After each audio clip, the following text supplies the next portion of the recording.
Have you ever felt tired of waiting? Have you ever stared at the ceiling and wondered, why is my life not changing? This is the story of a boy who waited, and then made a single choice that shifted the trajectory of his entire world.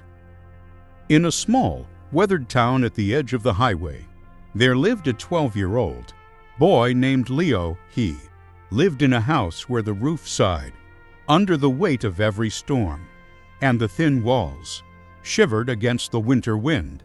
Leo's father had passed away years ago, leaving his mother to carry the weight of their world.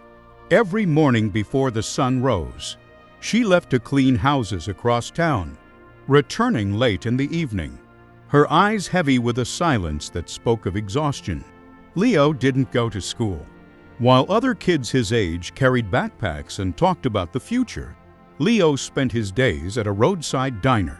From sunrise to sunset, he scrubbed greasy plates, wiped down sticky tables, and swept the gravel lot. Sometimes, watching the yellow school bus pass by, he felt a crushing weight in his chest, a longing for a life he couldn't afford. At night, lying on a thin mattress, he would whisper to the shadows, "One day, my life will change."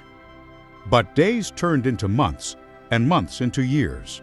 The townspeople whispered that hard work was a scam and that luck was the only way out. One afternoon, a man in a luxury car stopped at the diner. He wore a gold watch and dropped a $100 bill on the table for a simple meal, leaving without waiting for change. Leo stared at the money, a strange fire burning in his stomach. He wondered why he worked a month for what this man dropped like scrap paper. That night, an older boy named Caleb, someone who knew the secrets of the street, found Leo. Caleb promised him an escape.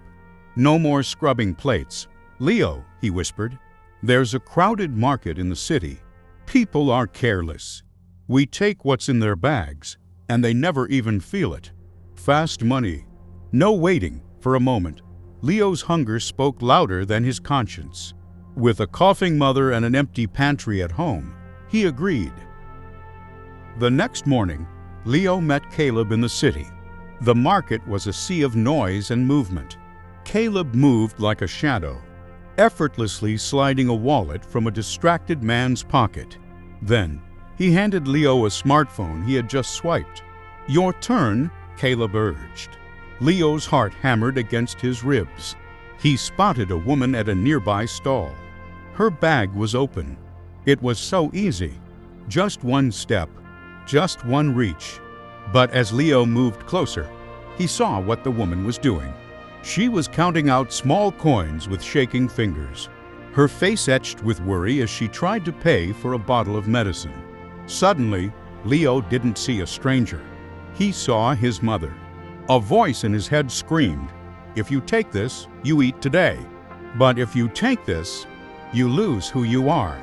Forever, he remembered his mother's tired but honest voice. "Leo, we may be poor, but our hands are clean." He stepped back.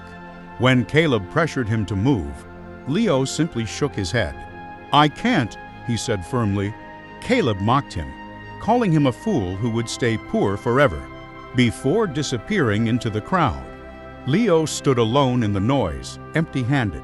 He felt small and weak, but for the first time in years, he felt light. Leo returned to the diner. Nothing changed immediately. The plates were still greasy. The dust was still thick. But Leo had found a new weapon: patience. Every night, he collected the newspapers customers left behind. He taught himself to read by candlelight, asking a kind regular at the diner to help him with the difficult words. Slowly, word by word, he began to understand the world. Years passed. Leo grew taller and sharper. One day, a businessman came to the diner looking for a specific address on a complicated map, but no one could help him. Leo stepped forward and read the map with ease.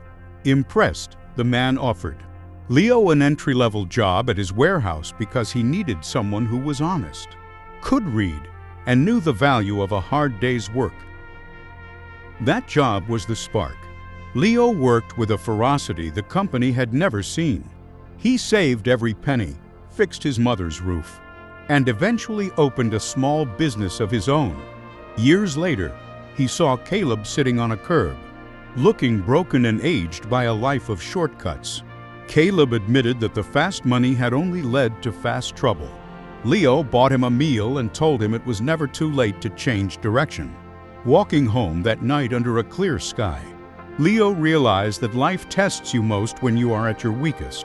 It offers you easy roads that lead to dark places. Patience is slow and often painful, but it builds a foundation that shame can never erode.